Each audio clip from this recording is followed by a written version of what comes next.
اعوذ باللہ من الشیطان الرجیم، بسم اللہ الرحمن الرحیم۔ 20 رمضان المبارک۔ 20 رمضان المبارک فتح مکہ کا دن۔ فتح مکہ جس کو کانکویسٹ آف مکہ بھی کہتے ہیں، فتح مکہ جو اسلام کے لیے ایک بہت بڑی فتح ہے، جو رسول اللہ صلی اللہ علیہ وسلم کے لیے بہت بڑی فتح تھی۔ یہاں سے اسلام کا ایک سنہرا باب شروع ہوتا ہے، وہ مکہ جہاں سے رسول اللہ صلی اللہ علیہ وسلم کو ہجرت کرنا پڑی، وہ مکہ جہاں صحابہ کرام کو صرف اس عوض ستایا جاتا کیونکہ انہوں نے کلمہ حق کو بلند کیا، وہ مکہ جہاں سے رسول اللہ صلی اللہ علیہ وسلم آتے ہوئے بھی دیکھتے ہوئے کہتے ہیں کہ اے مکہ میں تجھے کبھی نہ چھوڑتا اگر تیرے لوگ مجھے یہاں سے نکالتے نہیں، وہ مکہ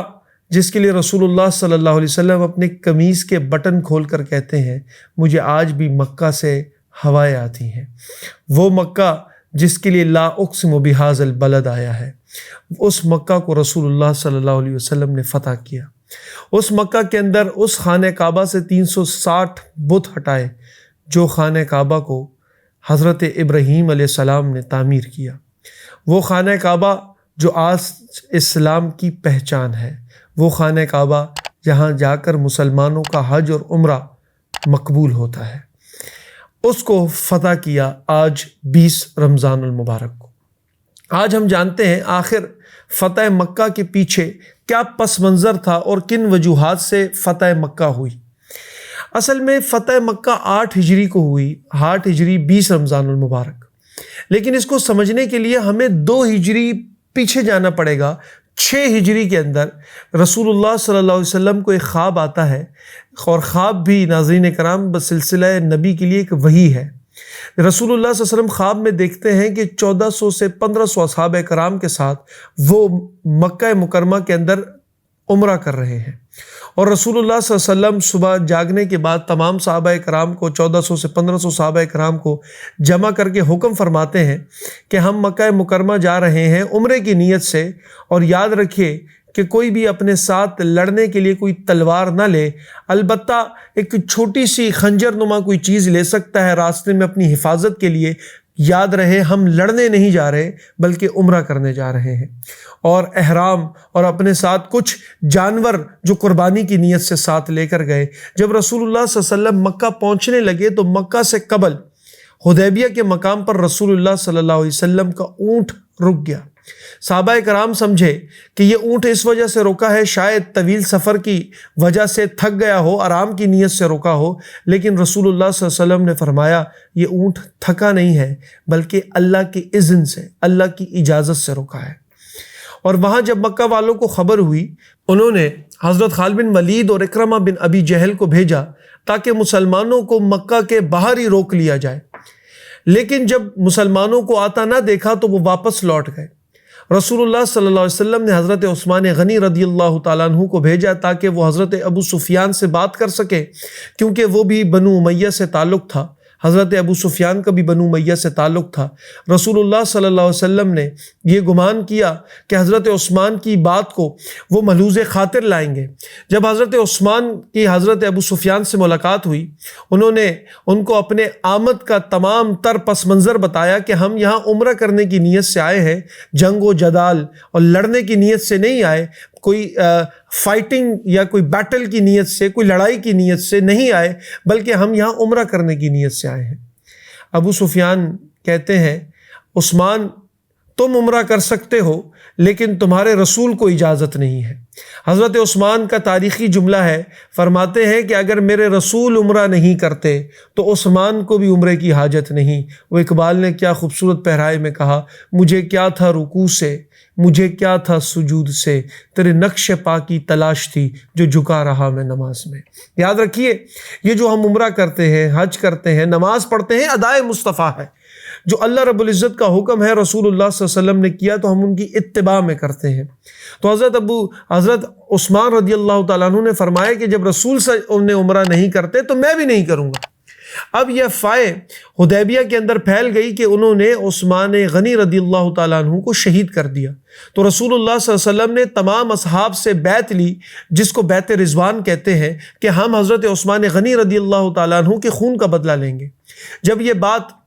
ابو سفیان کے کانوں میں پہنچتی ہے تو وہ عروہ بن مسعود کو بھیجتے ہیں اور وہاں سے کچھ لوگ آتے ہیں اور رسول اللہ صلی اللہ علیہ وسلم سے جب محو کلام ہوتے ہیں اور جب وہ دیکھتے ہیں کہ یہ صحابہ کرام جو تلواروں کے ساتھ نہیں آئے بلکہ کوئی جنگی سامان کے ساتھ نہیں آئے بلکہ یہ تو عمرہ کرنے آئے ہیں، تو وہ رسول اللہ صلی اللہ علیہ وسلم کو دھمکی دیتے ہیں کہ آپ واپس لوٹ جائیں، ایسے نہ ہو کہ ہم آپ پر حملہ آور ہو تو یہ لوگ بھاگ جائیں کیونکہ ان کے پاس تلواریں بھی نہیں۔ تو اقبال نے کہا صحابہ کرام آگے بڑھتے ہیں اور کہتے ہیں ہمیں رسول کی حفاظت کے لیے تلواروں کی ضرورت نہیں ہے، اور اقبال نے اپنی زبان میں اس کو کیا کہا ہے، کہا کافر ہے تو کرتا ہے شمشیر پہ بھروسہ، مومن ہے تو بے تیغ لڑتا ہے سپاہی۔ انہوں نے کہا ہمیں رسول کی حفاظت کے لیے، دین کی حفاظت کے لیے تلوار کی نہیں، جذبہ ایمان کی ضرورت ہے۔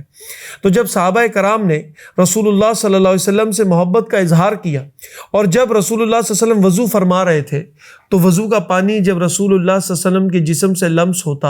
اور اس انتظار میں زمین ہوتی کہ یہ پانی میرے اندر آئے اور میں اس کو سمو لوں، لیکن صحابہ کرام اس پانی کو لے کر اپنے جسم پر مل لیا کرتے۔ جب کفار نے یہ منظر دیکھا، عروہ بن مسعود نے منظر دیکھا، اس نے واپس جا کر ابو سفیان کو بولا کہ ابو سفیان میں نے کسرا کی بادشاہت دیکھی ہے، میں نے ایجپٹ بیزنٹائن فورسز کی بادشاہت دیکھی ہے، میں نے بڑے بڑے لوگوں کی سلطنت دیکھی، بادشاہت دیکھی، کنگڈم دیکھی، رعایا دیکھی، لیکن کسی کی بھی رعایا، کسی کی ماننے والے ایسے نہیں ہیں جیسے رسول اللہ صلی اللہ علیہ وسلم کے ماننے والے ہیں جن کو اصحاب کہتے ہیں۔ وہ ان سے اتنی محبت کرتے ہیں، یاد رکھو تم مسلمانوں سے نہیں جیت سکتے۔ تو ابو سفیان نے پھر سہیل بن عمر کو بھیجا تاکہ مسلمانوں سے معاہدہ ہو سکے۔ اس معاہدے کو کہتے ہیں ٹریٹی آف حدیبیہ، اس معاہدے کو حدیبیہ کا معاہدہ کہتے ہیں، جس میں بہت ساری شرائط طے پائی تھیں، لیکن اس میں کچھ شرائط جو تھی وہ مسلمانوں کے برخلاف تھی اور وہ مسلمانوں کے خلاف آ رہی تھی۔ صحابہ کرام نے اس چیز کو محسوس بھی کیا، لیکن رسول اللہ صلی اللہ علیہ وسلم نے فرمایا کہ اے میرے صحابہ، یہ جو معاہدہ ہو رہا ہے اصل میں یہ ہمارے لیے فتح ہے، اور اللہ رب العزت نے فرمایا اِنَّا فَتَحْنَا لَكَ فَتْحًا مُبِينًا، یاد رکھو یہ تمہارے لیے کھلی فتح ہے۔ اور اسی معاہدے کے بعد جس میں بہت ساری چیزیں طے پائی تھیں، اس میں یہ بھی طے پایا کہ مسلمان جس ٹرائب سے چاہے اپنی الائنس قائم کر سکتے ہیں، تعلقات قائم کر سکتے ہیں۔ تو اس کے بعد مسلمانوں نے بنو خزہ کے ساتھ تعلق قائم کیا اور قریش والوں نے بنو بکر کے ساتھ تعلق قائم کیا، اور بنو بکر اور بنو خزہ کی آپس میں جنگ تھی، نفرت تھی۔ تو بنو بکر نے قریش مکہ کے ساتھ مل کر بنو خزہ کے لوگوں پر حملہ کیا اور خانہ کعبہ کے اندر خون ریزی کی اور ان کو قتل کیا۔ جب بنو خزہ والوں نے رسول اللہ صلی اللہ علیہ وسلم کو آ کر مدد کی اپیل کی، ان کو کہا کہ یا رسول اللہ، ہمیں تو اس بنا پر مارا گیا ہے کہ ہمارا تعلق آپ کے ساتھ ہے، تو رسول اللہ صلی اللہ علیہ وسلم نے ابو سفیان کو بلایا اور کہا کہ تمہارے پاس 3 چانس ہے، 3 چوائسز ہیں، اگر تم چاہو تو بنو خزہ کے جتنے لوگوں کو تم لوگوں نے قتل کیا ہے تم ان کے عوض ان کو پیسے دے دو، جس کو بلڈ منی کہتے ہیں، وہ دے دو، تو ہم اس چیز کو رفع دفع کر دیتے ہیں۔ دوسرا یہ ہے کہ تم بنو بکر کے ساتھ اپنا تعلق توڑ دو، پھر ہم جانے بنو بکر جانے۔ اور تیسری شک یہ تھی کہ اگر تم اس معاہدہ حدیبیہ کو چھوڑ دیتے ہو تو پھر آپ کا اور ہمارا معاہدہ ختم ہو جاتا ہے۔ ابو سفیان نے تیسری شک کو مانا، جو کہ ٹریٹی آف حدیبیہ کو، معاہدہ حدیبیہ کو ختم کرنا تھا، جس کے بعد رسول اللہ صلی اللہ علیہ وسلم نے 8 ہجری 20 رمضان المبارک کو 10,000 کے لشکر کو لے کر فتح مکہ اور مکہ کے مقام پر پہنچے۔ مکہ کے مقام پر پہنچنے کے بعد رسول اللہ صلی اللہ علیہ وسلم نے فرمایا تمام اصحاب کو کہ آپ جا کر مکہ کے تمام تر پہاڑوں پر ایک گروہ، چھوٹا چھوٹا گروہ بنا کر ایک اسمال گروپس کے اندر پہاڑوں پر بیٹھ کر آگ جلائیں۔ اور جب اس طرح صحابہ کرام نے کیا تو مکہ والوں نے جب پہاڑی کی طرف دیکھا تو وہ ڈر گئے، انہوں نے کہا کہ مسلمان ہم پر حملہ آور ہو گئے ہیں۔ اور اسی طرح ابو سفیان مکہ سے باہر نکلے اور رسول اللہ صلی اللہ علیہ وسلم کے پاس آ کر ایمان کو قبول کیا۔ اور پھر رسول اللہ صلی اللہ علیہ وسلم نے فرمایا جو شخص حضرت ابو سفیان رضی اللہ تعالیٰ عنہ کے گھر میں ٹھہرے، یا جو شخص اپنے گھر میں ٹھہرے، یا جو شخص خانہ کعبہ میں پناہ لے لے، ہم اس کو کچھ بھی نہیں کہیں گے، باقی جو بھی راستے میں آئے گا تو اس کے ساتھ جنگ ہوگی۔ رسول اللہ صلی اللہ علیہ وسلم جب مکہ کے اندر داخل ہوتے ہیں تو فرماتے ہیں الیوم الیوم یوم مرحمہ، کہ آج کا جو دن ہے وہ رحم والا ہے۔ لیکن حضرت ابو عبیدہ رضی اللہ تعالیٰ عنہ فرماتے الیوم یوم ملحمہ، کہ آج کا دن تو جنگ کا دن ہے، بدلے کا دن ہے۔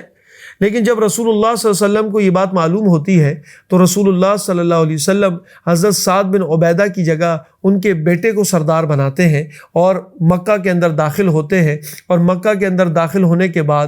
خانہ کعبہ سے تمام تر بتوں کو ہٹا دیا جاتا ہے، اور رسول اللہ صلی اللہ علیہ وسلم یہ آیتیں پڑھتے ہیں کہ یقیناً ایک دن حق نے غالب ہونا ہے اور باطل نے مٹ جانا ہے۔ اس کے بعد رسول اللہ صلی اللہ علیہ وسلم اسی